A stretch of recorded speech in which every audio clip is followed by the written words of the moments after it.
I'd like to introduce my wife Norma. I'm Dale Moore, and Norma is the one that you will probably talk to if you call up the Montana Horseman Saddle Building School. And she handles all of the book work and talks a lot on the phone and does the emails. And we've been doing the Montana Horseman Saddle Building School for this is our 16th year. And I would like to introduce this class to you. Over here we have Corey Rogers, he's from Idaho, and we have Mary DeWitt, she's from North Dakota, and we have Cody Hansen, who lives in Miles City, Montana, and over here we have Aaron Cantrell from Texas, and taking the pictures is Emily Redwood, and we call her Emo. And I would like to, now Emily, if you could stand by your saddle, maybe Norma could. So it's going? It's going. And I would like to talk a little bit about this class. Every once in a while, we have a very special class come through the school. And all of these people, as you will see a little bit later, have built individual saddles. They planned the saddles, designed them, and built their saddle on the kind of tree that they wanted to build. And really nice saddles have come out of this class. And I said once in a while a class will come through the school and everything just seems to work good for them, and everything goes along just like you would like to have it going and well planned. These students have all graduated with honors from our school, and that's I take that because of my teaching background. The diplomas mean a lot to me, and they had to earn the honors diploma. That's the highest award that we give in our school, and they certainly have earned that distinction. All of these people are going to become saddle makers, and we're going to post a picture of each one of them on our website with their phone number and address. And if you happen to live in the area where they are, or even if you don't, and you like the looks of their work, you can give them a call, and they will build you a nice custom saddle. So we'll start up here with Emily. And Emily, would you tell us a little bit about your saddle and how the work went? Sure. Hi, I'm Emily. Basically, I set out to build a slick fork Wade style saddle. It has a balanced ride here, a Wyoming twist on it, has a straight up cantle, and I rawhide wrapped the stirrups here, and I sort of went for a sunflower vine motif on the sides and in the cantle back, and I think that kind of tied it all together. Emily, could you turn the saddle sideways and Sure. maybe we could get a close-up of the quilting work that Yeah. you did? Very unique, and it's a design of her own.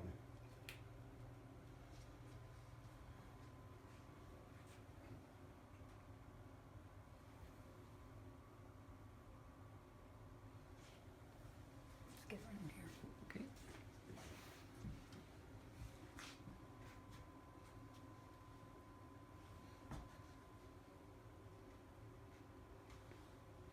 Okay, the next student, thank you, Emily. The next student is Aaron, and he has a very unique saddle. It's one of the few replica saddles that has been built in the school. He did a really nice job, and we'll just let Aaron tell you about it.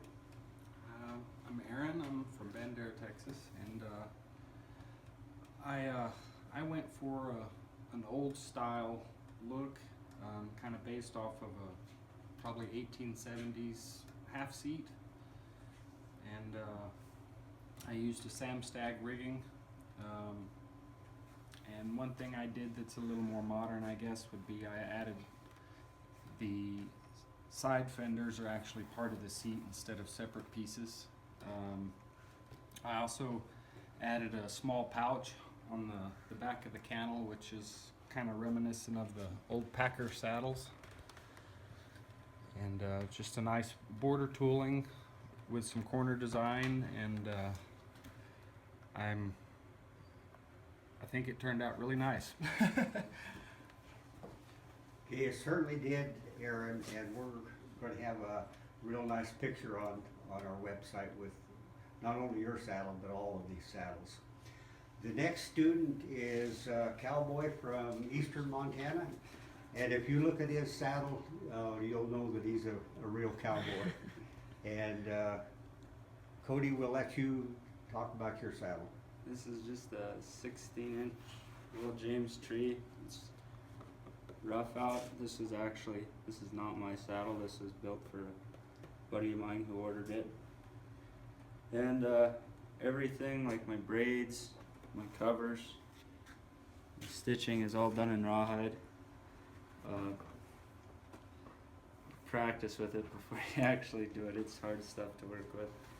And I just did a border stamp around it because it's just gonna get beat up. We didn't want anything fancy. It's got a balanced ride on it, which hopefully he likes. And then a set of monkey nose taps, 2-piece. And those are kind of sore build, but worth it, I guess. And yeah, that's about it. Okay, one thing I might add, Cody is not only going to build saddles, but he specializes in taps. And maybe you could get a picture of those, but when he finished the last set, he told me he wasn't sure he was gonna build any more. So. Okay, thank you, Cody.